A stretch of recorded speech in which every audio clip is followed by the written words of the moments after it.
Where you lead, I will follow anywhere that you tell me to. If you need, fuck, dude, I don't know if I liked season five, but I'm your cult boyfriend. We're talking about season five of Gilmore Girls today, so let's just jump into it, bro. There aren't many interesting things to talk about with this season. Not really. I think that the most interesting stuff is dealt with pretty quickly, to be honest. I was thrilled by the ending of season four, where Rory turned into an actual villain, an actual supervillain, and slept with Dean, who was married. I thought that was incredible. So I was like, I can't wait to see how that's going to affect Stars Hollow because I think that's a direct attack on the um, oddly moralistic frameworks of the screwball comedy that Stars Hollow represents. I was excited to see what kind of changes that would bring, and it did bring him like for a little while. And we do Here's the biggest flaw with season five is that, I mean, and Gilmore Girls has done this since the beginning. It wants to have its cake and it wants to eat it too. And I'm sick of feeding this fucking show. It went over the line this time in a lot of different ways, and it's all like due to that design flaw. Um, for instance, it's no longer a screwball comedy when Dean is gaslighting Lindsay, his wife, and she's desperately trying to make him like a meal that he likes, and try to like it's so sad, like trying to be a good wife for this guy who just has like fucking Rory Gilmore pussy on the brain. It's disgusting and it's kind of cruel and it's real, right? It's fucking real. It's not this goofy, silly bullshit of, the screwball comedy. It's in a different realm. It's in a very real and palpable, nearly visceral and confrontational realm when we deal with Dean at the beginning of the season. Where the show likes to have its cake and eat it too, is that it likes to try to snap back like immediately and like do some stupid fucking joke that doesn't play anymore because my heart is breaking over this girl named Lindsay who's maybe had five lines in the entire series, like being gaslit and screamed at for going through her husband's phone who's clearly fucking around on her. It's really fucking crazy. Like that's good stuff. Like I want more of that. To be fair, I don't want I want the show not to think that it can get away with anything. I want it to take a fucking loss every once in a while. I don't want it to think that I don't want the show to behave in a way that's like um almost non-committal when it comes to true dramatic elements. I don't want it to non-committally be like, aren't Rory and Dean like fucking bad? And then in the very next episode, the status quo almost feels like it's back in place, and everyone's just honky fucking dory about every situation. It's fucking dumb, and I think that's like, come on, take a loss. It's fine if everyone hates Dean and Rory. I think it's preferable, but the show doesn't want to go down that route. But Dean is the most interesting part of this season, and Luke is as well. There's Hmm. Amy Sherman Palladino, I would call this her least brilliant and thoughtful season so far, season five. There's not a whole lot of integrity to it, at least like a postmodern integrity. Meta narratives are being acknowledged and challenged, but it's almost become a trope of the show at this point. It's not really trying to do anything kind of like demonstrably innovative or unique, which the first four seasons definitely did. And I think that the first three seasons are total triumphs, and season four is a brilliant piece of postmodern television that is very aggravating to watch. Because it's deliberately screwing with the viewer the entire time you're watching season four. Season five is just not a whole lot of cool ideas in it, just to be as frank as possible. Not a whole lot of cool ideas in it. The coolest idea, though, comes later in the season after Dean and Rory had broken up. Dean and Rory break up because Dean sees how comfortable Rory is within um the, it was in the Logan clique. It was in this ultra rich Yale clique that Dean is desperately uninvolved with. He's not a part of. He's not invited. He's an outcast when it comes to the ultra rich, which just to me means he has dignity and integrity in a large way. Rory is so grossly attracted to absurd wealth. Is that a Velasquez? You know, like all this stupid shit, like just obsessed with money, obsessed with status, obsessed with culture. Lorelei rejected her parents' wealth largely. I mean I mean she really did, to be honest. If we can be incredibly charitable to Lorelai, I think that the most punk rock and rebellious thing she ever did was reject the world that her parents came from, to find a more authentic one that is just completely personified within someone like Luke Danes, you know, someone who is rugged and has integrity and thinks for himself and doesn't bow down to an unseen panel of powerful judges, you know? Like, these are people who live for authenticity through eccentricity. Like that's what Lorelai's all about. And Luke. And Lorelai thought she raised Rory in the same sort of rebellious spirit, which is a truthful spirit. But she didn't. Rory is literally like the villain of Gilmore Girls. It's just been an origin story up until the end of season 4, and now you're able to see it a lot more clearly. Rory wants so desperately to be involved in this high society. Oh my God, she strikes me as the fucking mega bitch of all time, dude. Like, I could not be around this chick anymore. She's awful. Wonderful performance by Alexis Bledel. And she, she betrays her mother, stabs her mother in the back, man. My God, she's the most selfish fucking creature on the planet.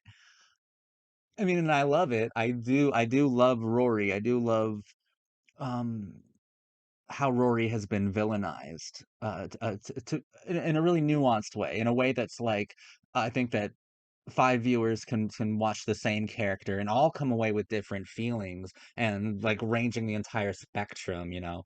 On the farthest end, there's someone who thinks she's the devil, and then the direct opposite of that is someone who watches it and thinks she's angelic.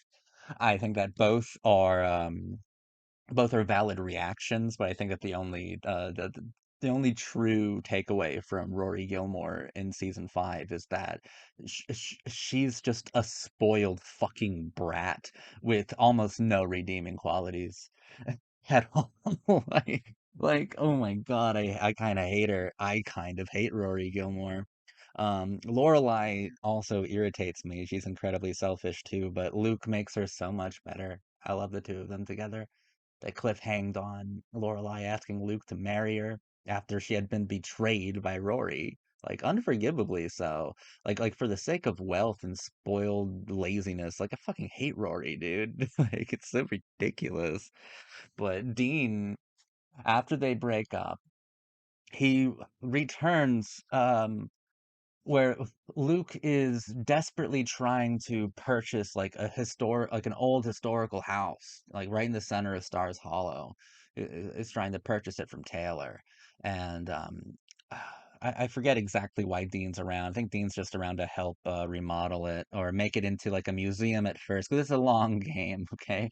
Because Luke is desperately trying to buy this old house right in the center of town, clearly trying to buy it for Lorelai, for like maybe possibly even like a future family, just like you know, a, a huge expression of his love and like a giant symbol of their love, which is symbolic of Stars Hollow, which of course is within the frameworks of the screwball comedy, but it champions the screwball comedy. That's what Stars Hollow does, relentlessly.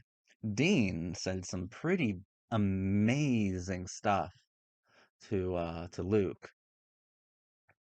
Goes up to him and he's like, "Go back to your girlfriend while you still got her." Because you and me, we're the same. And this is what I believe Dean is saying. This is where Amy Sherman Palladino's postmodern genius makes itself visible, pokes its head up once more, and I go, fucking there you are. There you are. This is so cool. Dean basically says to Luke that you and I are the same archetype. We mean the same thing, just for two different women from two different generations. We mean the same thing. We are Stars Hollow. We are symbolic of Stars Hollow. You and I are both, on paper, rather unimpressive, but we have this sort of down to earth attraction that makes us kind of handsome and more masculine than the others. But what we are stepping stones, right?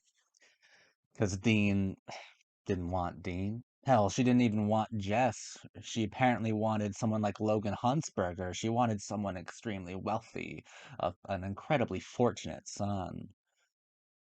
And Luke secretly knows this because Luke, this season, has been trying to well, get incorporated within the Gilmore family, and the family have been so, like, classist to him at every turn, just ridiculing him and humiliating him. Emily actively tries to break them up, and she does break them up for a little while too. Like, it's terrible for Luke. Luke is seeing what Dean was seeing this season. It's just that Lorelei is a much better human being than Rory at this point. And I still love Rory, don't get me wrong.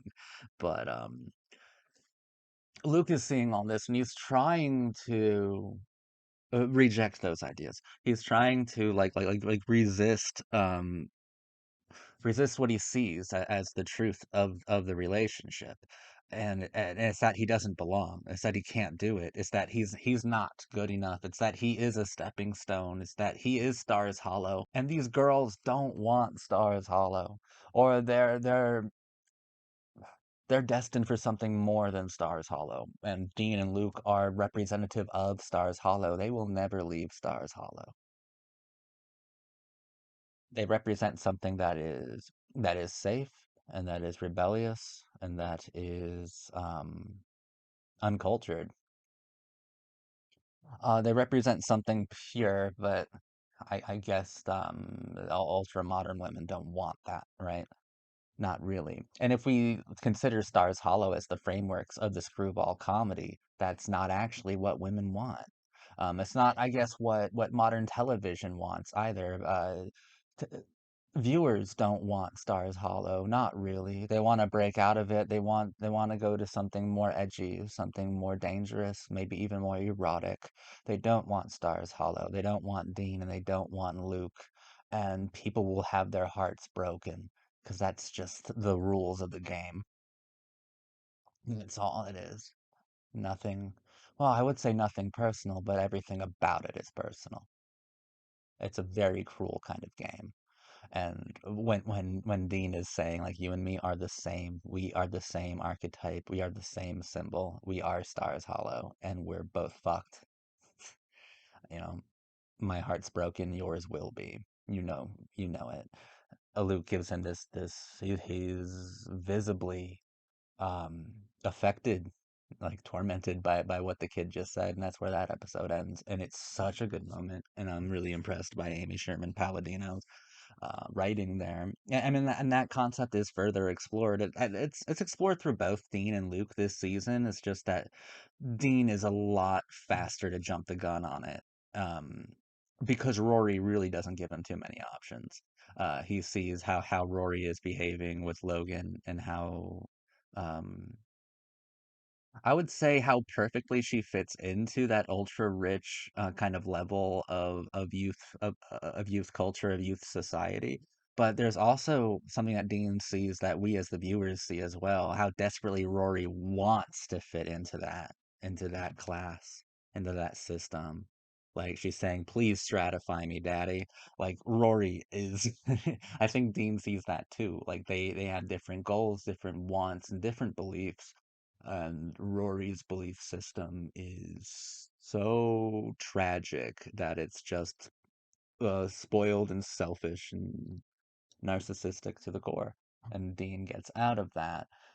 Dean still sucks, but I mean, I do largely think he was seduced out of his marriage. I don't think he should have gotten married at 19. But I don't think Lindsay deserved any of the gaslighting and abuse. I know that Dean was lashing out on shit because like nothing was making sense to him. And Rory, you go to Yale, bitch. Like you know, you have to be smart enough to know that you are his vulnerability. Like you are Dean's flaw, like probably the only one that he has, and you exploited it, and then you fucking you left him. You exploded that boy, and you left him to pick up his own debris. You were so selfish. Like Dean was an asshole, but he we're looking at like the destroyed room of the archetype of the first love. And Gilmore Girls doesn't take any prisoners there, but it loves to have its cake and eat it too, because gee, aren't Rory and Logan just adorable? I like Logan, by the way. I like these rich kid stories. I feel like Gilmore Girls does a lot of interesting things with them. I think Logan, I feel like I'm getting some of what I would have got had Chad Michael Murray's Tristan DeGray stayed on. I feel like I'm getting some of what I would have seen from a more fleshed out storyline from Tristan through Logan, and it's interesting. It is interesting. I don't hate Logan at all. I think that the actor is incredibly charming. I think he's a handsome kid, and I like them. I like them together. They look good together, and I like what they're going for. And I like that I find it so disagreeable, and I like that I think it was designed to be disagreeable to certain kinds of mindsets. And that's really cool. That's the coolest thing about Gilmore Girls is that it's almost impossible to offer like a moral dilemma where there's equal measure given to either side of that kind of questionable binary. But with Gilmore Girls, it's really like it's there. It's really easy to like pick a side, and like the narrative doesn't really condemn anyone because because I mean Amy Sherman Palladino is a really good fucking writer. Like I don't know how else to put it. She's a great designer and a perfect showrunner here. I just think that season 5, it's not that's it. Every cool idea I just said, those are all the cool ideas. All the cool ideas are dealt with Dean and Luke, and that doesn't make up a lot of the season. It makes up like a sliver of a fraction. Um, the rest of it's really vacant. I mean, gosh, how far are we into this video? And I haven't even brought up my dream girl at all. You might ask, why haven't you brought up Paris Geller, your cult boyfriend? You're obsessed with her. Well, you could almost forget she's even here. I'm lying. You can't forget she's in here. She steals the show every time she pops up. But here's the problem. She's in like half of the episodes. I think in most of her episodes, she has one or two lines. She's an afterthought. She's dating Doyle. I like Doyle more than the old bag of bones from the previous season, who thank God is dead now. Doyle, I like the actor from Buffy quite a bit. I'm not saying that I don't like Paris and Doyle together. I just don't like the way that it's handled. Like I know that Gilmore Girls is a comedy and it's very funny, and Liza Weil is probably one of the funniest people on the show. But the first 3 seasons, come on, guys. Liza Weil got to be hilarious and heartbreaking. She's better at being heartbreaking, guys. Come on. I'm watching Kirk when I'm watching Paris. I'm watching Michelle when I'm watching Paris. I should be watching Paris Geller. What happened to her? Like it's not completely a Kirk character, right? But come on, there's only I think one or two good episodes here with emotion from Paris. Um, one of them is Doyle's sick in her bed and she calls up her nanny to take care of him because sick people freak her out, which I'm relaying that. that scenario to you, and it sounds like an absurd sort of Kirk storyline. I understand, but Liza Weil is such an incredible actor, and I think understands Paris so deeply that she's able to bring out a lot of tenderness in the ways that she not only looks at her nanny, person who cared for her entire life, but also at Doyle and the idea of commitment. And like there's good emotion there. Another great Paris moment this season is it's her funniest episode, not necessarily her most like emotional. Um but when both both Paris and Rory are having guy problems. Rory hasn't heard from Logan in a few days, and Paris likewise has not heard from Doyle, and they go to Stars Hollow, where Lane is having problems with Zach. Don't know how. All Zachs are fucking perfect, Lane. I'm sorry. You just got a rotten apple there.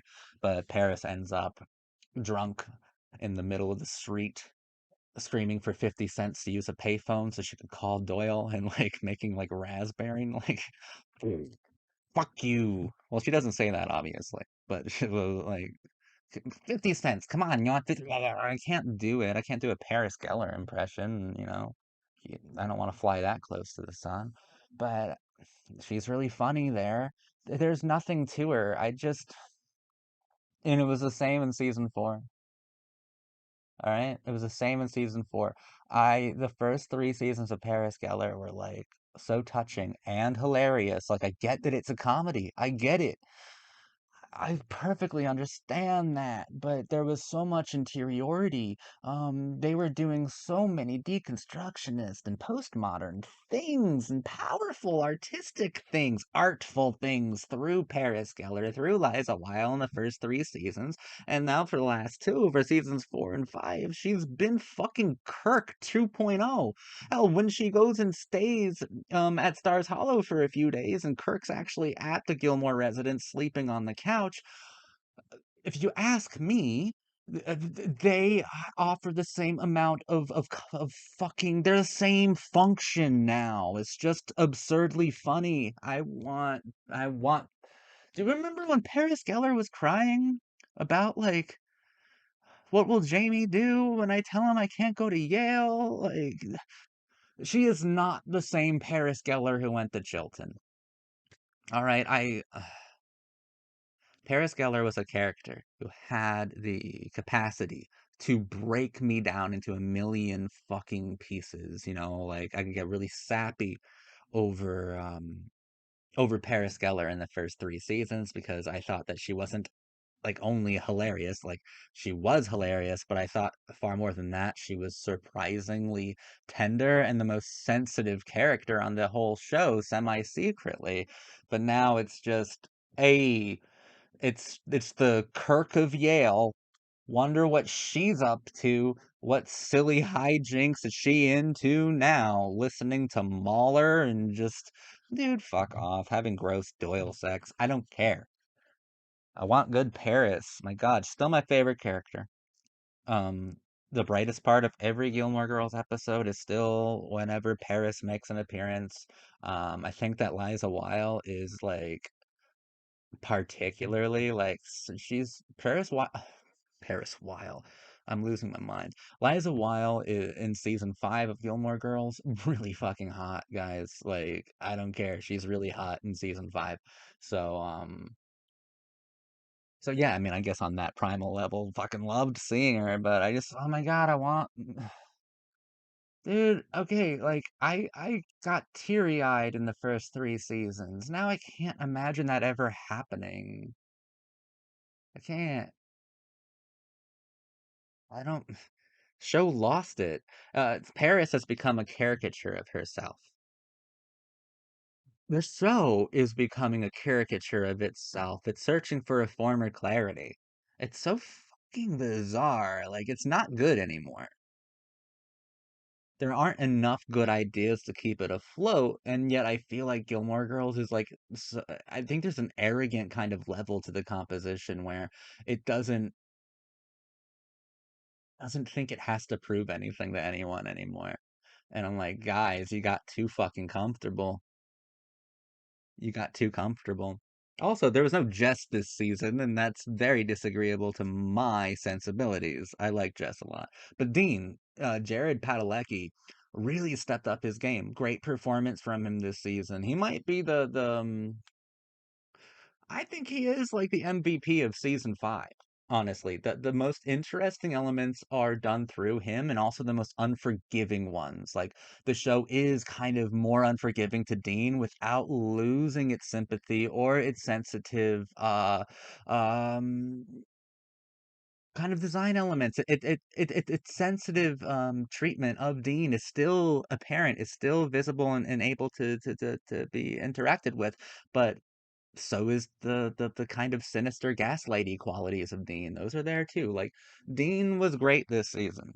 All right. If only every other character were that great. I would say Dean was great this season. I would say Rory was a good character this season. Like I don't like her, but I don't think I think I'm being asked whether or not I do. I don't think that's a flaw of the show. I think that Rory is deliberately written to be disagreeable right now.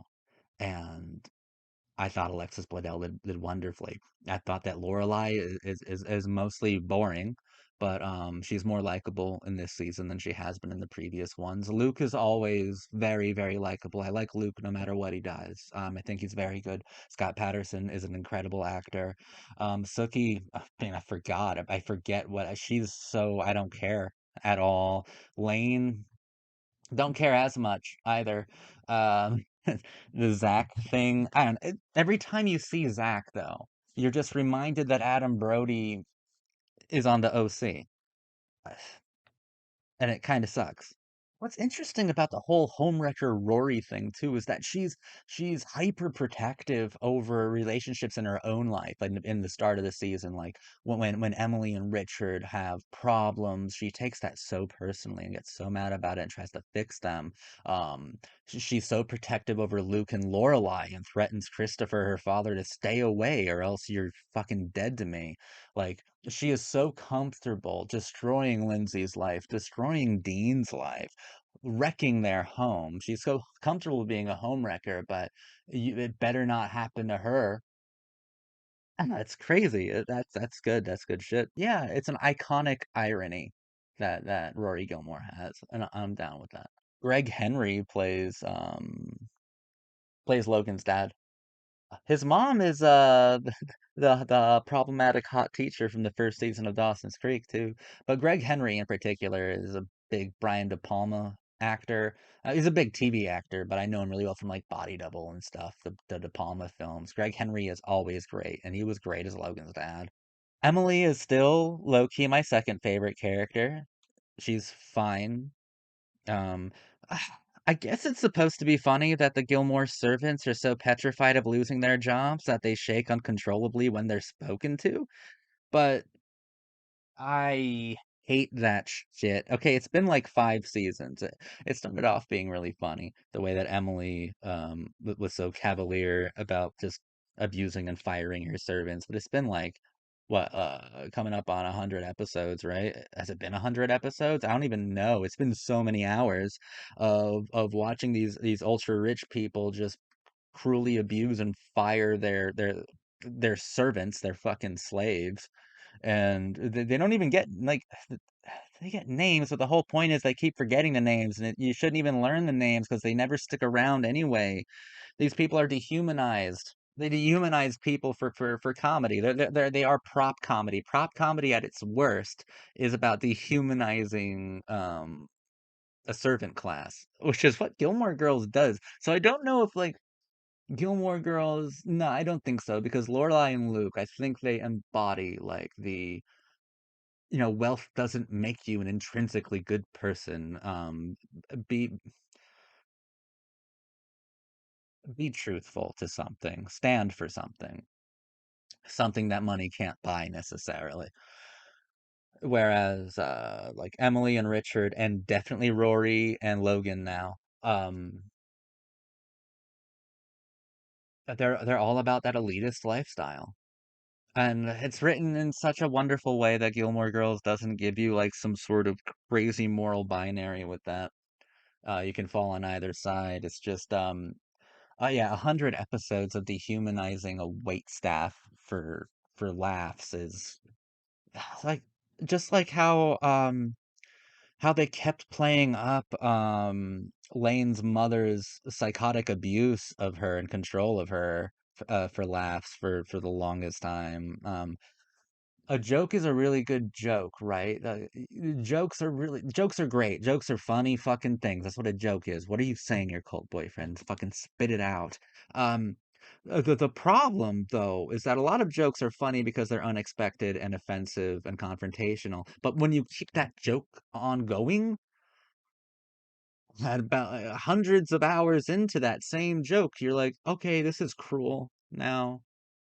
I want the servants to fucking cut their masters' throats in the middle of the night. I want them to kill their masters, okay? And Lane's mom is on a bit of a redemption arc now, trying to manage the band. Want her to get punched in the face still. Like, I don't forget, okay? What I want more than anything, though, is I want Paris Geller to be Paris Geller again. Because she's really funny, but that's not all Paris was. Paris was so much more than that for me, and I think for a lot of other people too. She's got great one-liners, great put-downs, great insults, great comebacks. But what about great moments, man? Like, she had so many of those in the first three seasons, and I'm very, very disappointed in the fifth season. But Jared Padalecki and Alexis Bledel and Scott Patterson, all three of them did incredible work this season. Jared Padalecki maybe did the most interesting work of all of them. I was very impressed by Dean this season. Wasn't in it too much, but he made the most of what he had, and I think that Gilmore Girls season 5 expressed its most interesting and their coolest ideas through Dean in season 5. So I'll be here in a week to talk about season 6. Hopefully, I'm saying nicer things, and hopefully this show can save itself because I don't think so. I don't think it can. I think it's too confident. I think it's too confident in this direction, which is kind of bugging me. But I'm not hating the experience yet, so there's that. Thank you for watching me. I'm your cult boyfriend. In the comments, leave your thoughts about this season. And like I said, I'll be back in a week to talk about the next one, season 6. Keep on keeping on, guys.